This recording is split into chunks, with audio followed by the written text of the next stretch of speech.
What's going on? What's going on there with your folks? We're here at 86 Boxing, holding it down. You know what it is. Josh in the mix of things. I got my man Poppy June up in the building. What's good with you? You already know, heavy on the poppy, light on the yayo, man. Just Light on it. happy for this next interview. Yes, sir. Yes, sir. And of course, the damn it, what I had it down there. Clover D, the I Combat got you. G. There we go. The Combat G. Ask your mom. She know about me, and if she wants to call me later, I changed my number. I ain't got no minutes. Yes, But we sir. here. Clover D, the Combat G. We got a special guest on here tonight. We're talking to him. You probably know him as The Truth. And this is the truth you need to be paying attention to here moving Yes, forward. You sir. know what I'm saying? That's neither here nor there, but he is the truth that you need to talk about. And that's none other than the man, Nicholas Isaac. What's going on there with your neck? Ain't nothing. Ain't nothing at all. You know. Good to go. Good to go. Well, it's a pleasure having you here in the mix with us. Again, for all those that are listening now, those that will be listening, be sure to check out everyone on this particular episode. Be sure to follow everyone, subscribe, all that good stuff. We appreciate you all being here. Hey, so we can jump straight into it there. Nick, man, hey, we had the pleasure of running into you, meeting you, seeing you put in some of that work on the sparring side of things there at Kaizen. So, man, it was a pleasure. It was a pleasure seeing you. Know, and I will say, I'll tip my hat to you. You got some skills there. And I was thinking to myself, hey, Slick Nick, that could be a nickname that pops up there sometime. Yes, sir. You know what I'm saying? But how you been, man? This you're new to the 86 boxing audience, so tell us a little bit how you got started here in the sport. I started at 17, so yeah, my mom ain't really want me to do it. So I had to wait till I was like of age to like start making decisions on my own. So I ended up making the decision, and I was good when I first started, but it took me a while to like start really catching on to the skilled side part of boxing. But then I started catching on, and then boom, I got to where I am today. Hey, you know that's the funny thing is, like, I just can say it from a visual aspect. With you starting at 17, you have the look stylistically of someone who started much sooner than that. And I think some Mhm. people just had that. You know what I'm saying? Why Hmm. you think that is? I just got thrown that water early. Okay. I came up with guys that was already national champions, already Golden Glove champions. So learning from them, it helped me grow faster, and seeing them do the things they were doing in the gym, it helped me basically like catch on to more things that a lot of novice fighters didn't have coming up in the sport. Mm. No, that's legit. Nice. Yeah. So, would you consider yourself a boxing junkie? Do you watch a lot of boxing film and Every study those single sorts of things? second. Every day, every second I'm watching boxing. So, because I'm trying to learn new things, I'm trying to pick up new things to add to my arsenal, put in my bag. So, I'm always watching boxing. That's something that I just do just because sometimes. So, Yeah, that's great to hear, man. Josh is they call him the boxing historian, man. I'm Mhm. sure that he would suggest some movers like Willie Pett. You know what I mean? Like some of those guys that yeah. got some because it's about maintaining all this and and leaving out of the game, not talking a little slower than what you came in talking. You know what I Yeah, mean? that's the goal. That's the Yeah. ultimate goal right there. Yeah. No, That that's is what's the up. ultimate goal. That's what's Yeah. up. Since you started at, say you started at 17. What's one of the weight classes you used to watch growing up? Like, what's one of your favorite weight classes? I always been like I always like the little guys. So Hmm. Mhm. anything from 118 to 147. That's what I always was in tune to. I like watching heavyweights fight too. It's interesting. Gotcha, Mhm. gotcha. Yeah. Yeah, I always, I was doing a little live stream on Joe Lewis last night. That's a puncher right there. So, Hmm. want to watch for Yeah. sure. Joe Lewis, the brown bomber right there. And the heavyweights, yeah, that's probably well, I love all of it, just loving history, but probably my favorite, or at least what I talk about the most, at Hmm. least. But there have been times when some of the lower divisions have had these like top level fighters and all that stuff, Yeah. and I think that it's a great thing when we get to see them to get their shine. Right. 147, that has been sort of like marquee, and we've had some big stars that have come out of the sport that are fighting in that 147-pound range there, welterweight. That's one of the marquee divisions and everything. So that's pretty Right. cool right there. And then Yeah, as you go a bit lower, a lot of talent too down there in those lower weights. Even yeah. more than in heavyweight. Certainly at this stage. Nah, that's facts. I came up during like the Floyd Mayweather era, so Yeah. that's what really got me into like the low weights. You see all them big fights and they real like spectacles. You like, oh, I want to be a part of something like that. Yeah.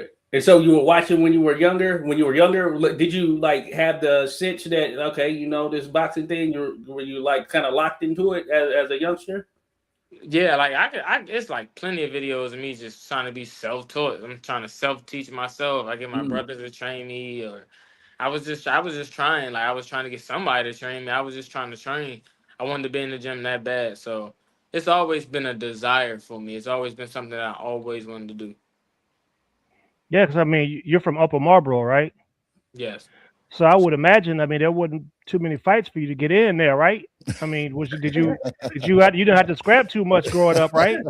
No, I did, but I was just striving because I was always the smallest guy, so everybody always wanted me, always thought they could beat me, but it never was that. So I grew up fighting, but I grew up like chill at the same time. I wasn't really trying to chase fights. Fights was finding me, but I always ended up winning them. So Yeah.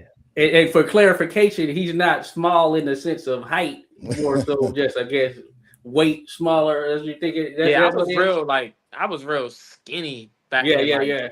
elementary, middle, and high. I was real skinny, so it was popular to like try to fight the skinny dude. But me being skinny, I never lost a street fight in my life.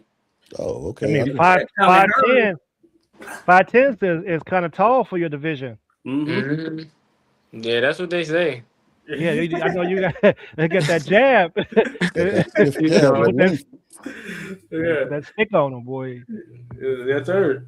Yeah, you talked about your family, boxing and everything. And when I see you sparring, I don't know if that's your grandfather or your pops that was with you in the corner.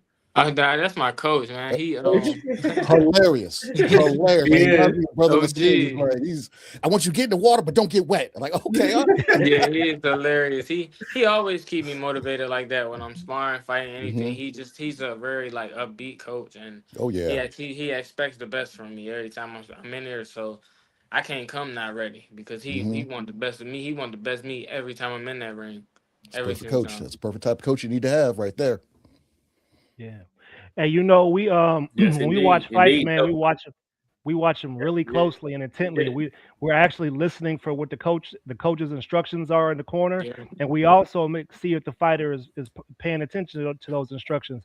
Would you, if we were to ask your coach how well you do with following instructions, what do you think he would say? He would say I follow the instructions to the T. I always make sure that I listen to him first, but he listens to me as well. So if I see something that he don't see, I can tell him, and then if he sees something I don't see, he tells me. So we got a relationship where it's like we're gonna do anything to win, and he knows that I could do almost everything in the ring. So he kind of lets me gauge first, and then if he don't see the me that's gauging on my own, he jumps in. Yo, Nick, I need this, I need that, because I'm not seeing it, and I'm like, okay, that's a bad coach. I'm gonna start doing it, and then when I start doing it, he's like, "I told you." Or I'm like, "See, you did tell me," and we got that type of relationship. That's good. Oh, that's what's up right there. And well, first, what's his name? And was he with you from the jump? Like when you first started doing amateur?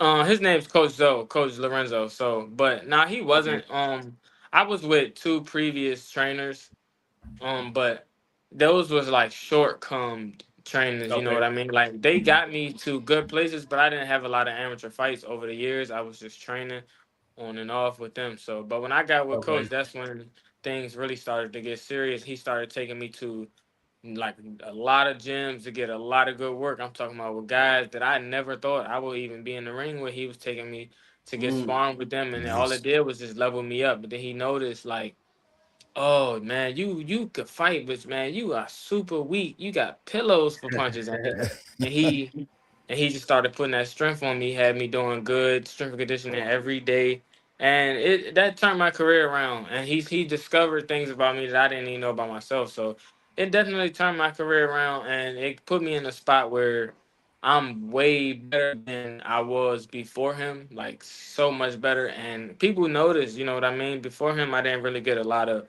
notoriety. I was just, regular old Nick. But after him, and he did like the turning me up thing, we started going and getting a lot of love. So he did a lot for my career so far in the 3 years I have been with him. That's perfect. Okay, no, that's what's up right there. That's a dope thing right there. So I would say that is the case because as I mentioned, just being around us to work because I officiate, of course, and just seeing just from the years that I've done it, and then just kind of how the development goes. I guess the best way I would describe, I guess you look very polished in there. You know what I'm saying? Like very fundamentally polished. And that's not always the case, especially if someone starts later on. Though we know there have been people that have started in their like 20s and things of that nature. You know what I'm saying? Right. But for you, started at 17, you look very polished, and that's one of the things that kind of stood out for me seeing you in sparring. So I know that comes from coaching and kind of having that understanding and knowing how to use your body in the way that is meant to be in terms of using those advantages, working behind that jab, everything of that nature. You know what I'm saying? Yeah, I always try to since I know I started late, I always try to be one step ahead. I never try to be thinking I'm too good, thinking I'm better than this guy, better than that guy. Nah, to me, it's always something I could do better. So I'm always critiquing myself in every single way. I don't ever get to the point where I'm just like, oh, I'm the best or I can do that, I can do that. It's always something to get better on. That's something I take in because at the end of the day, it's guys who've been doing this since they were kids. So in order to get in the ring with them, you gotta definitely be something serious whenever you step in there, especially starting.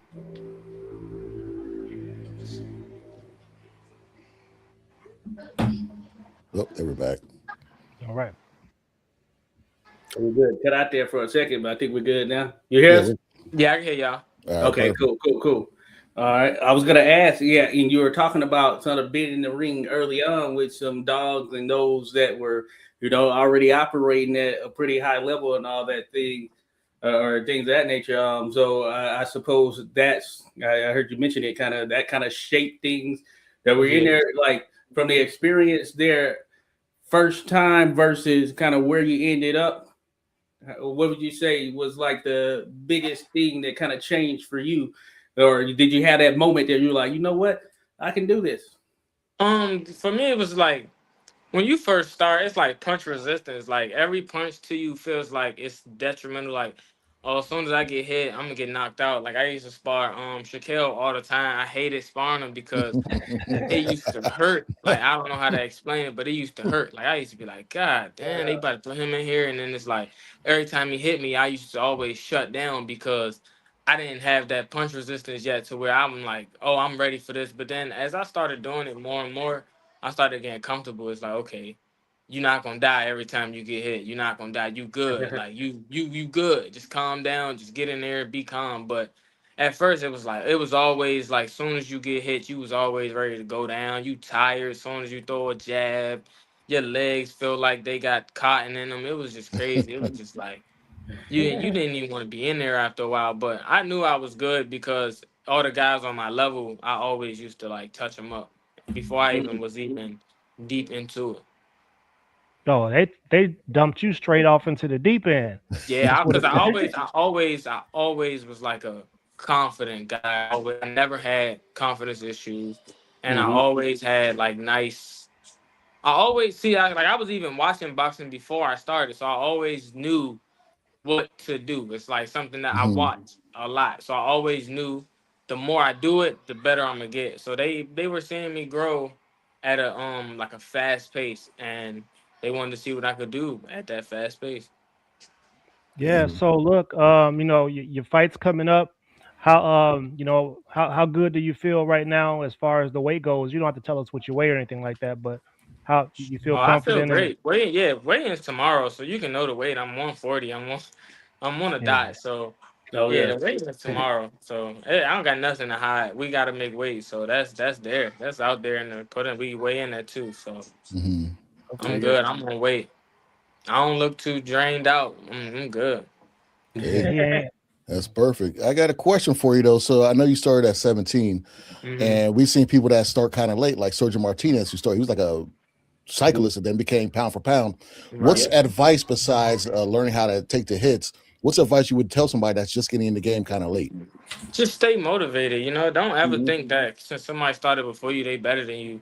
Don't ever think that. As long as you putting the work in, as long as you getting the experience, as long as you willing to get in there with guys that's gonna make you better, you're gonna grow at a amazing rate. And as long as you staying disciplined, staying in shape, and learning and listening to your coach, I'm telling you, everything gonna come. It's gonna come straight to you. It's no secret sauce. It's just learning. That's all it is. People believe, oh, he's been national champion. So what? I've never been to a national. I had one open fight.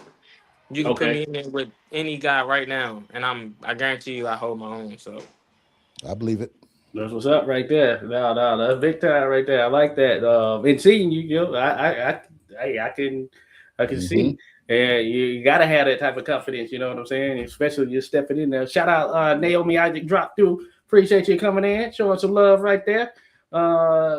Appreciate you coming showing some love here to the truth in the building, baby. The truth. Papa Junior Yayo mentions Regis Prograde. Yes, he's a world champion, multi-time really. So that gives you sort of a nod right there in terms of what can be done. And then just historically speaking, it's been the case as well, where guys come in, and sometimes it comes to that mentality and sort of that mental aspect of it as well. And I guess that's some of it with the taking the hits and the understanding. Okay, getting that resistance build up and all that stuff. Thinking of the mental aspect of it, what has that been like for you? And do you do things, to like work on that side of it? Because I think most people, they're gonna tune in, they see the fights and all that stuff, and then they're out of the picture there. Like, what do you do to work on your sort of mental health and all that stuff, that things that keep you kind of going and motivated for, stepping in there? I just make sure I always tell myself everything you do in that ring is a part of the game.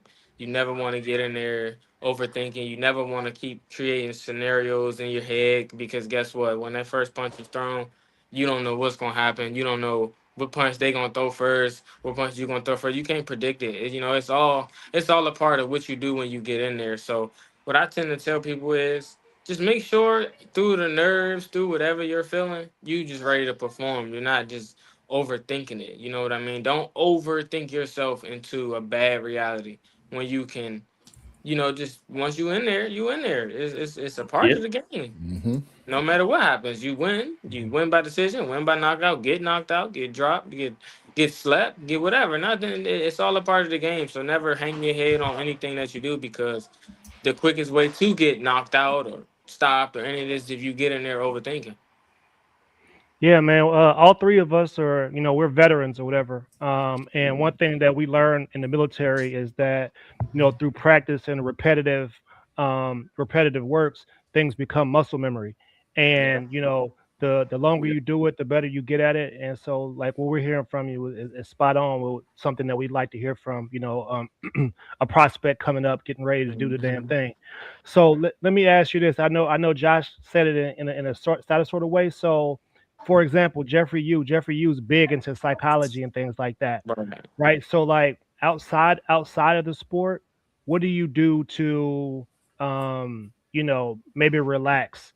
Maybe take your mind off of boxing for a second, or is it just always boxing for you? I just watch movies and stuff. I like to just chill. I'm a real chill person. So when I'm watching movies or I'm chilling, I can always relate something back to boxing, but when I'm chilling, you know what I mean? Sometimes I take my mind off boxing, but then it's like something to pop up in a movie or something motivating, and you're just like, I got to get back to it. So for me, it's like, it's something that I try not to eat, sleep, and breathe it too much to where it becomes unhealthy. But when you're in boxing, it becomes a lifestyle. It's not just a sport, but a lifestyle. So it becomes your life. It becomes like everything you want to do. Yeah, that's what's up. What's what talk us through the first time you either dropped or had somebody take a knee, either in a fight or in a sparring? Like, take us through your thought process. Are you like, I finally made it, I'm somebody in the sport, I'm doing something? Or were you just like, yeah, motherfucker? Like, what went through your mind? I remember when I first started. This is around, I'm gonna say late 2019. I sparred this guy from the military team. And this is when Jaleel Hackett was like 17, and he walked in the gym. Everybody's like, "Yeah, Shaquille and Jaleel about to spar," and I just remember telling myself like, I can't wait till I get on that status. Like, yeah, Chaos is about to spar. All them guys, it was big. It was like a jamboree in there, and I just couldn't wait to like get to that point where I'm sparring with the fast guys, like on some Dragon Ball Z. They throwing the fast punches, and you're like, "Did you just see that?" And it's like, oh, so I remember I had put my stuff on, and I'm like, I gotta show off. I gotta show these guys that I'm somebody, or I'm gonna be somebody soon. I remember getting in there, and the guy was big. I'm just so nervous, but I remember I hit him, boom, and then I hit him again, and then he went down, and I like celebrated a little bit, but I was like, I felt like I did something bad because nobody like praised it how I thought. They just was like, man, get back to the corner, man. But I guess that was a part of being novice. Like, nobody really paid attention to our sparring sessions. So I just really wanted to get to that level where it's like people watching the sparring with like it's a match, or you can hear a pin drop in the gym. I couldn't wait to get to those type of sessions. You're there. Oh, yeah. As soon as you spar, you are there. Yeah. Hey, yeah. I feel like we were watching you spar, and it was one of those pin drop type situations right there. That's funny. Yeah, you got the whole squad in here, man. The family's here supporting and everything, man. That's awesome. Nothing like it. Nothing like it. Yes, indeed. Yes, sir. Wapo, shout out Wapo, says my baby brother. Appreciate you there. Showing some love there. Yes, sir. Mon Dukes in that thing. Yes, sir. That's my mom right there. Done dropped in here showing some love. Oh.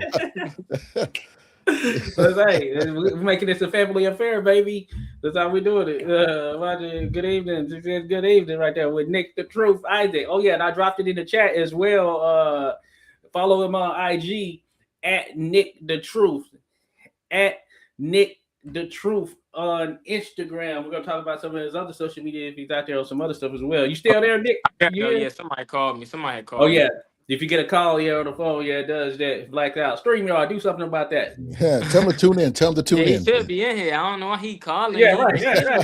Hey, yeah. Come on now. I just put it on my story, man. Go watch my story. Yeah, that's good. Wapo says all that boot camp training I put y'all through paid off. Okay. Yeah. That's what's up right there. Put it in. So we got a conditioning. I'd imagine that's locked in right there. And like I said, you're already on weight. What more can you ask for right there? In terms of you said you're already ready. Right? Yeah, I'm already. Tomorrow, you're already locked in. It tells me right there that you locked in on that that discipline aspect of it from a conditioning standpoint as well. Oh no, he talking about growing up. I'm telling you, he talking about all the fighting we were doing in the street. Different type of boot camp. Boot camp. You know what I'm saying? Just say Upper Marlboro, so we okay. I get it. I claim Upper Marlboro, but I'm originally from like Landover, but I claim Upper Marlboro because that's where I fight out of. So. Okay. So, too young to be hanging out the stadium. Too young to be hanging out the stadium. You know. That's exactly where I live too. I live right by the stadium. Okay. Hey, look, man. From a business standpoint, I'd be hollering at some of them equestrian farm owners, be like, man, don't you want to bring some more business to your equestrian farm you got here, buddy? I mean, horses. That's a big money in the horse game. You know what I mean? Yeah. I feel like, at this point in time, everybody's talking about Black-owned businesses and stuff like that.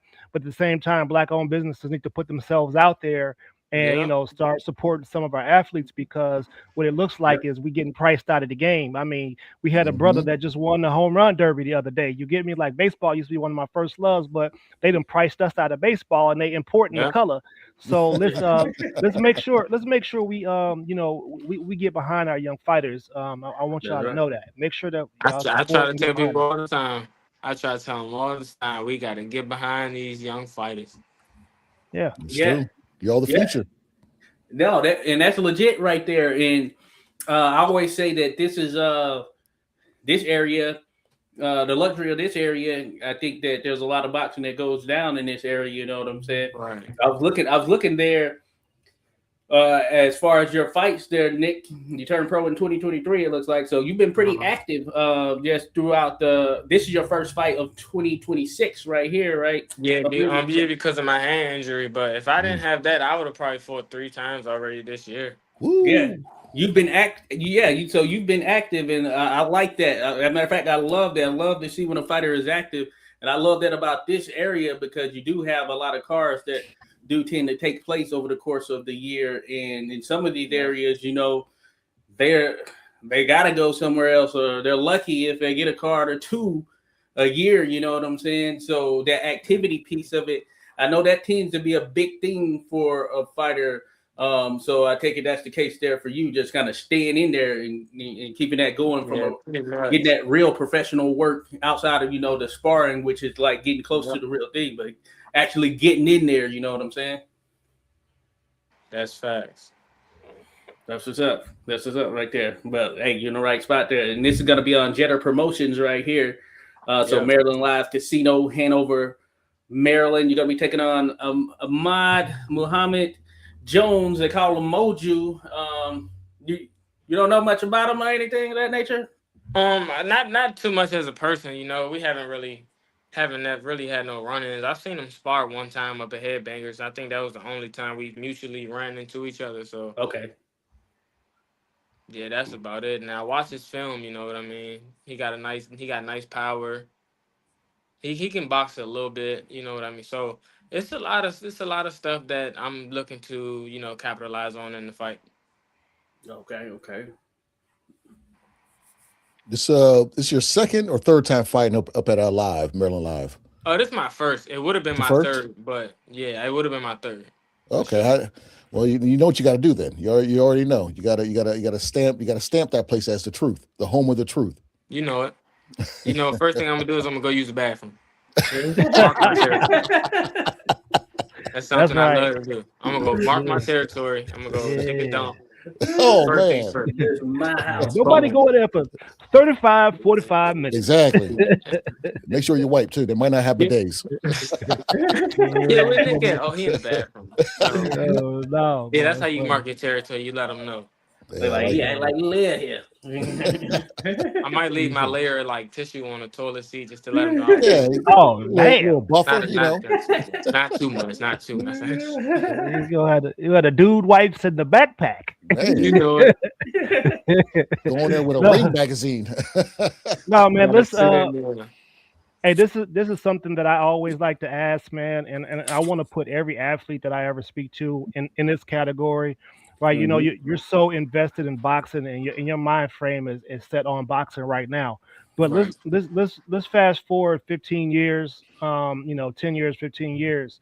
What do you have planned for after you get out? Like, what are you working towards? What do you want? You know what I mean? Like, is boxing something that you would want to stay in as a coach? Is it something that you would want to help promote? Like, what's your business goals? Because you need to get out of this thing with bread.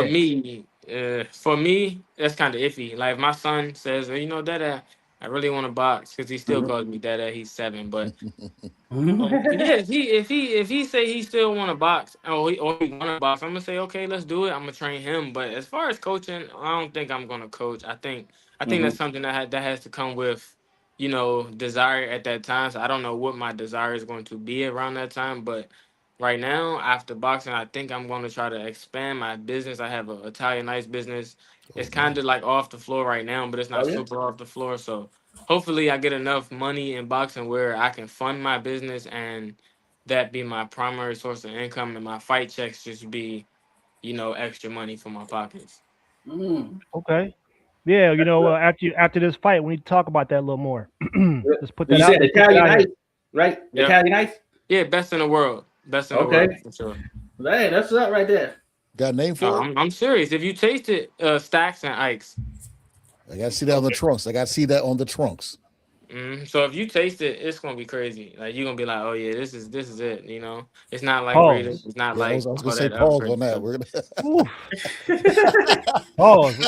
I was gonna let him go with it for a certain point. I was like, man, he said it twice. Damn, bro. Hey, look, I gotta tell him. You taste it. So That's what's up right there. No, I love to hear that right there. So, what got you into that? My girlfriend. So she had the idea, and we just took it and we ran with it. So it came from there. Okay. Yeah, Okay. Man, yeah. We definitely got to tap in on that right there. You know what I'm saying? I'm telling you. One thing about me, I love some daggone ice. Yeah, I mean, y'all can sell it at the fights. I know most of us is lactose intolerant. Lactose intolerant. Shut us down. Hey, a meet and greet somewhere, sell that right there, maybe after sparring, keep sparring partners, make a low budget viral commercial, do what you gotta do. Yeah, let's set up something. A lot of stuff. Let's shoot a commercial right here. It's just somebody calling again right there. Somebody called you. We got you there, Nick. Yeah, I'm getting calls left and right. I know. Hey, tell them all to get in here and stop calling you. Tell them hop in the chat. Tell them hop in the chat. Tell you in this chat right here, folks. Right. Shout out Coconut Stacks who dropped through. Showing some love there. Free touch Coconut Stacks. You hear that? Stacks and ice there. Coconut Stacks. You got to see what's up right here. We in here with Nick, the Truth, Isaac holding it down for us right here. And Nick, so yeah, this is gonna be my little thing went down here, but this fight coming up right here, like I said, Jeddah Promotion. So you're coming off a hand injury. How's that and how you feel?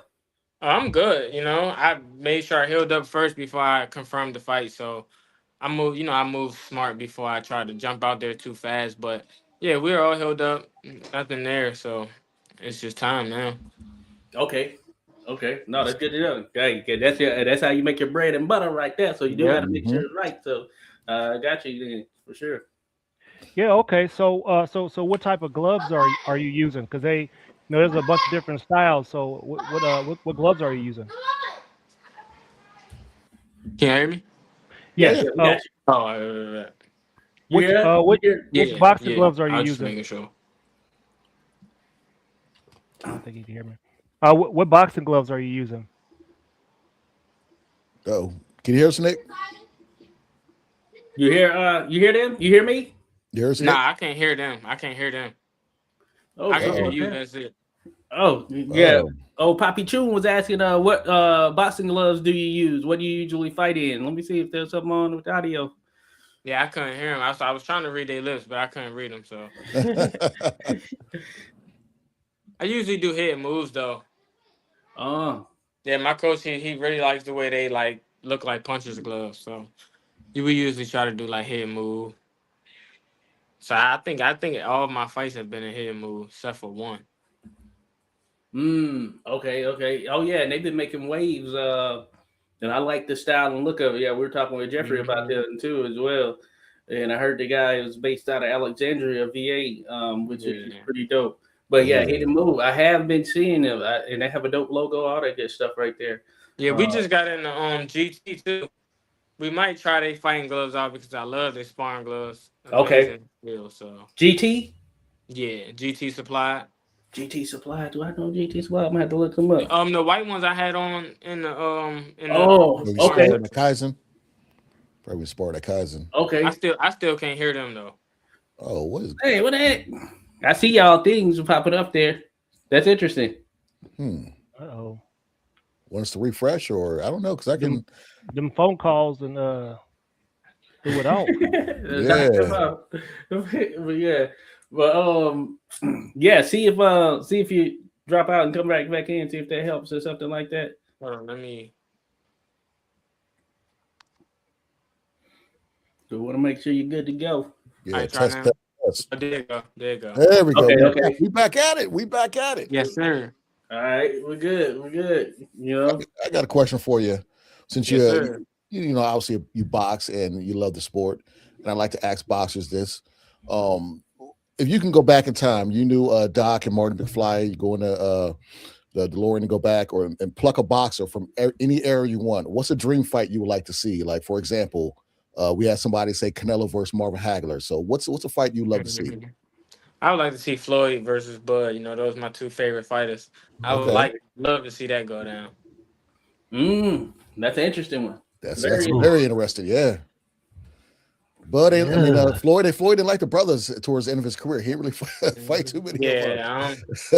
I think that would be a matchup for everybody to like really see some skills. I think Bud will be right there with him, but I think Floyd will also be a little step ahead. But then Bud's right there. It's like it's hard to really put a notch on that fight. So that's a fight I would love to see. Two of my favorite fighters. I can't say who I think will win because that'll be some controversy out here, boy. But I mean, I feel Floyd had a little trouble with southpaws. You know what I mean? And Bud will make him work. Bud will make him work. The accurate punches, he had to let his hands go with Bud. So that'll be an interesting fight. Yeah. Yeah, you're right. It will be controversial. Artists. I know that. My thinking, I like what Bud can do offensively, and he's got that dog in him. You know what I'm saying? Yeah. I can tell you personally, myself, I lean towards Bud just based on all that I see. I lean towards Bud just a little bit off of output. I think he would make an older Floyd's output have to go up just more than he would expect. So. Yeah, it'd be a long night for Floyd. I think it'd be rough if it's 135. That'll be taboo for something to say. If it's 135 Floyd, different 147 Floyd. That's my thing. I ain't never bet against Floyd though. I'm telling you, I never. Man, I had people had to fork the bread up over the Floyd stuff. Just Floyd. That's like betting against Tom Brady. So yeah, that's a good one. Hey, look. So this is another a situation that we typically ask to introduce you to our audience. So there's three things, right? You got belts, you got legacy, and you got money. If you could rank those in order of importance for you, and maybe explain why. There's no wrong answer. It just gets us into the psychology of the boxer. I'm gonna say. You want me to speak from like an all-time standpoint or a now, like present-day standpoint? No, it's just you. Like whatever your answer is. I'm gonna say money, legacy, belt. Okay. It's prize fight. Why I say that though. Let me tell you why I say that because it's not a lot of guys out here looking to chase legacy. So put it like this: if you're too good, people are gonna avoid you. If you're not good enough, you're never gonna get that big fight. So you got to be able to sell yourself. More so than box now. Like you got to be more of a showman than a fighter now these days. So, because there's guys out here that will lay the belt to a lot of people out here, but they don't get that type of shine because they don't got good representatives. They're not represented well, or they just don't have the money or the know to get anywhere far. So it's like now I base it off of what they base boxing off what you can do in the box office rather than in the ring. Okay. Hey, that's a damn good answer. Let's stay there for a second because this prompted this question right here. What do you, for yourself, what's it been like for you? And I ask this because I think that we can all see what goes on in the ring, how someone operates.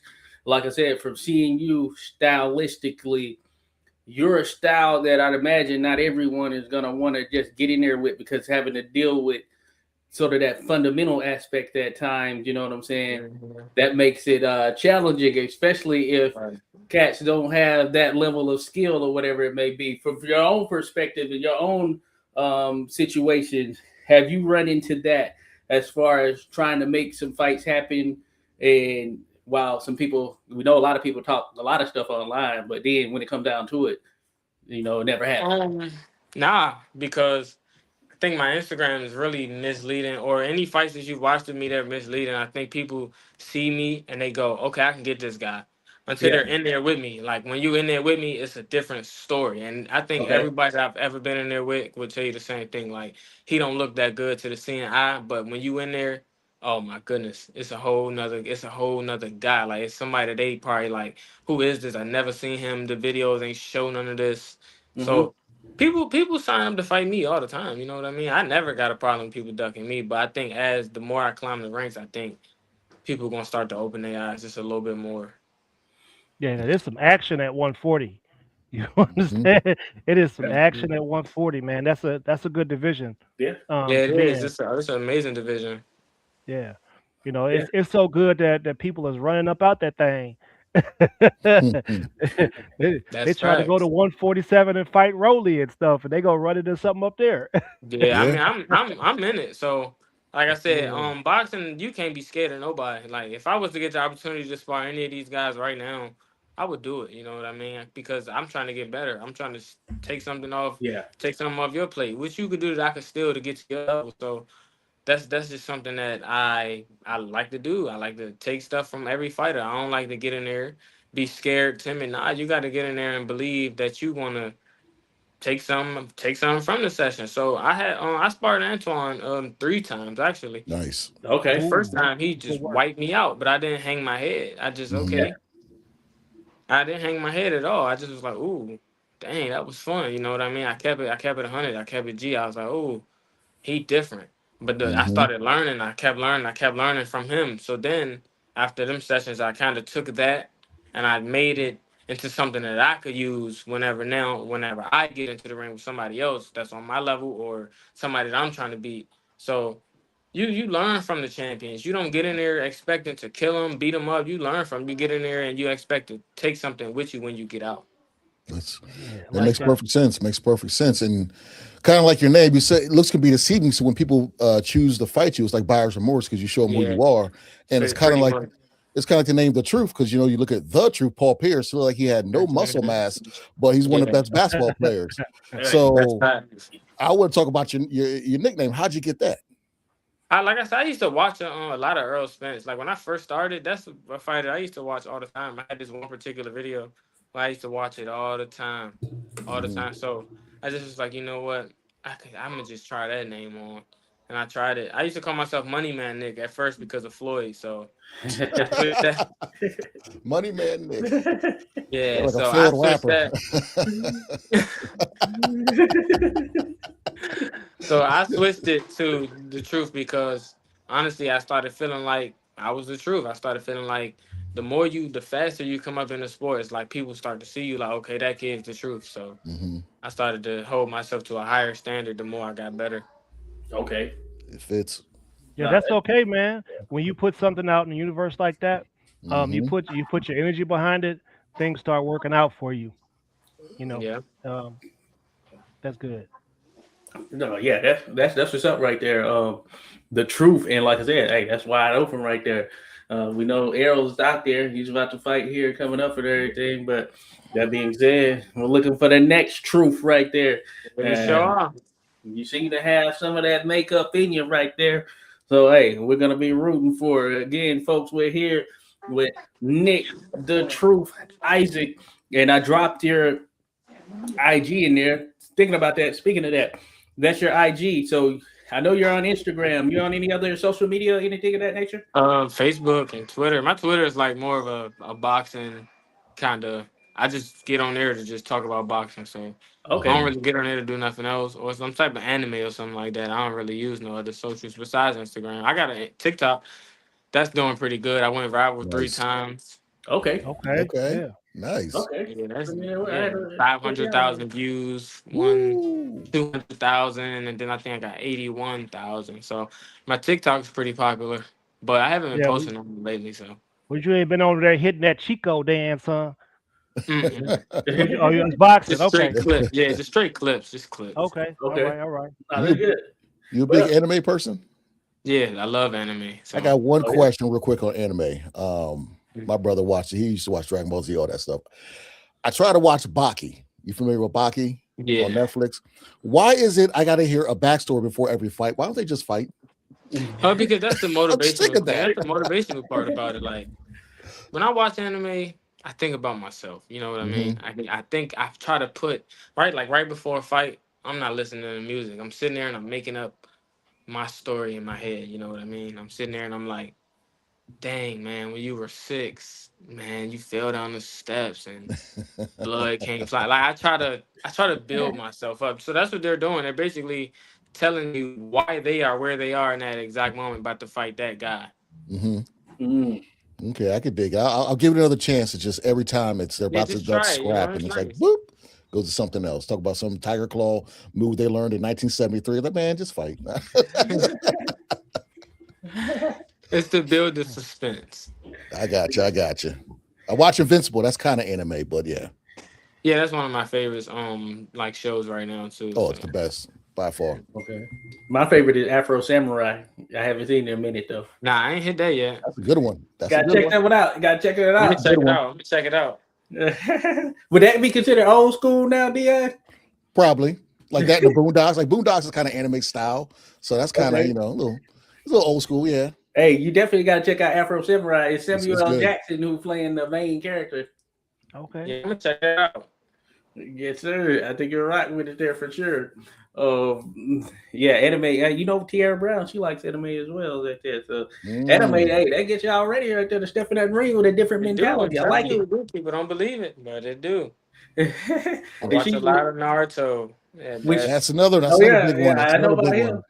I know about him. I haven't seen a ton, but I know about it. I know when she's running on the treadmill and stuff, she's Mhm. watching anime. That's crazy right there. One Just think about Piece or something like that. Another one. That's One Piece I is cool. guess. One Piece is cool. My son loves One Piece. I can't really get into it, but There's a war. Yeah, it's people like it. Some people don't like it. I understand there's a big rise what they call blurred, which is black nerd, and people are more comfortable saying, "Hey, I like anime. I'm a brother. I don't care. So what?" So, do you feel like you could be the spokesman? You could be the fighter who's all in an anime and a brother and oh, lead.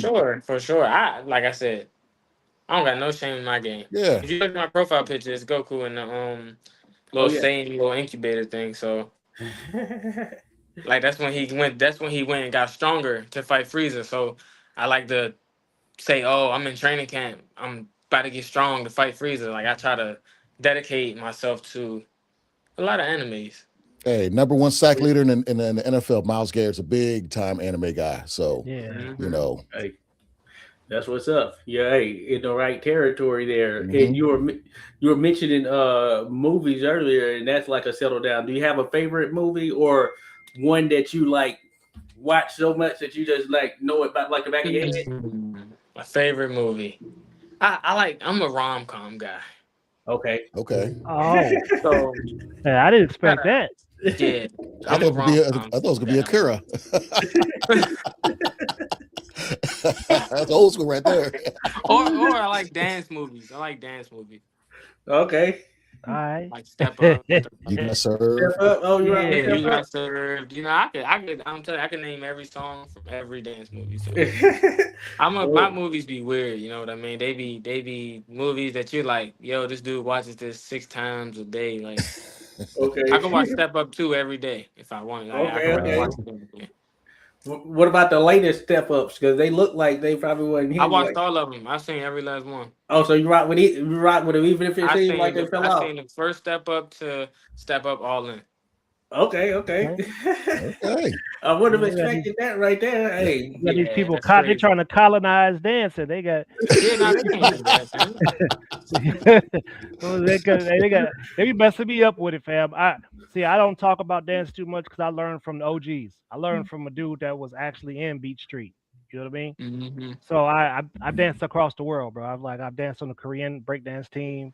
I've done so. I love dancing. Yeah. So that's just something that we all do. I think we all of us are probably Yeah, born to I dance. love dancing. I don't trust if you ain't got no rhythm. I don't trust you because even you can put Michael Jackson on and a bird or an ant will start getting busy. I see somebody see that me like on- If you see me in the corner, I'm always dancing. Like if you see, Oh, yeah? I'm always dancing. If I'm in the gym training, I'm dancing. If I'm in the sparring, I'm getting the best of the guy, I'm dancing. If I'm in the fight and I'm getting the best of him, or I hit a song, I'm dancing. Honestly, some guys be laughing because when they playing like music in the sparring sessions, I'm always mouthing it. I'm in the middle of sparring, I'm sitting there and I'm mouthing songs. So it's crazy how much I like dancing, music, stuff like that. That's what's up right there. I base my style off of rhythm, so everything I do is always rhythm based. You should. Hey, that's That's what's why up. we Hey, be beating the Cubans. All them Cubans, they thought, like, oh man, we got the salsa rhythm and we about to beat the salsa out. Show it. What you think is ready to happen, boy? Yeah.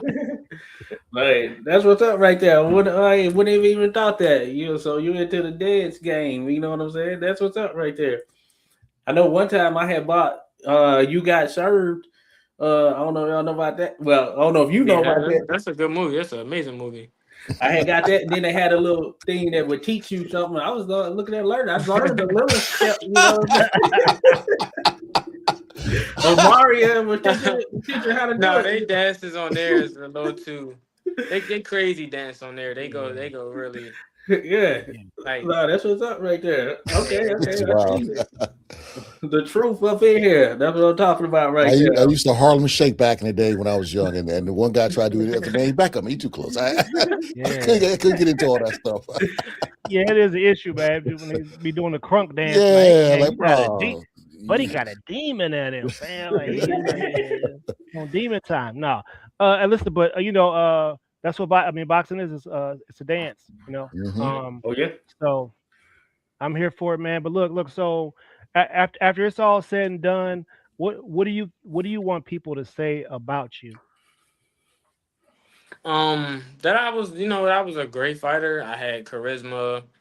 I just want to show like the boxing world that you don't got to be all serious outside the ring, but you all serious in the ring. So even in the ring, I'm having fun, but I'm always locked in. I'm always keyed in, and that's something y'all gonna see Saturday. Like right now, I'm laughing, I'm playing, I'm having fun. The whole pre-fight, I'm gonna be doing the same thing. But the moment I step foot in that ring, it's gonna be like a whole switch just shut on. It's gonna be like somebody that you ain't never seen before. So that's what I pride myself on. Like people to enjoy it more so than always take it too serious, because you never know when is your last day. So I always try to have fun in everything that I do. I don't want to be too strict, too serious. And I'm like, oh man, I done wasted all my time doing this, doing that. Now I like to have fun with everything I do, because you never know when you're just gonna get shut off. You know, you never know if something is gonna change, and you never want to get sent into some type of depression because you based everything off being serious. Now I always base everything off being fun, being funny, and except for when I'm putting my hands on people. That's when I'm just like, okay, yeah, I gotta hurt you. You know what I mean? Yeah. I want to hurt you, so that's my goal. But after that, I'm pretty chill. Yeah. Like I'm cool with all my opponents. None of my opponents, none of them got beef with me. Like every time I end the fight, I'm always laughing after the fight. Okay. Always. Dang, bro, I just dropped you. Like it's always funny. To me. I'm never serious like after the fight. But in the ring, they looking at me like that is not the guy I just seen that I thought I was going to knock out, because he was cracking jokes and being funny on the side. So people, when they see me pre-fight, they probably get real chill. They get real relaxed. So I'm not nervous no more. This is not an angry guy, but once we step foot in that ring, it's just like you see like a darkness in my eyes. You just like, whoa. And then soon as it's over, it's like, oh, yeah, bro, good fight, man. Follow me on Instagram. So that happens a lot. That happens, the whole like interactions after, hey, follow me on Instagram. Stuff like a lot. It's because I don't have no problem with these guys. You know what I mean? Yeah. Like, I'm in here. My goal is to beat you up so you don't beat me up in front of my family. So I always get in the ring with that on my mind. You not beating me. I don't care what you do. You're not beating me. But after the fight, it's like, bro, let's go to brunch. Oh, that's a hell of a mind trick right there. But like, hey, man, listen, I got to get you up out of here because I'm trying to go see Devil Wears Prada 2. So, man, you got about 3 rounds, and I got to go watch this flick. All right, so don't take this personal. Yeah, so I'm not too strict. Like when it comes to, I don't have issues with none of the guys I fight. You know what I mean? I go to my weigh-ins and some weigh-ins I be smiling, some of them I don't be smiling, some of them I'm just like, man, look, I'm hungry. You need to get out of my face. Yes, sir. No, that's what's up right there. And I think about that's what I like about Derek Chisora. After he fights somebody, they end up having a burger together or something like that. Yeah, so Derek dirty too. Oh, he's dirty.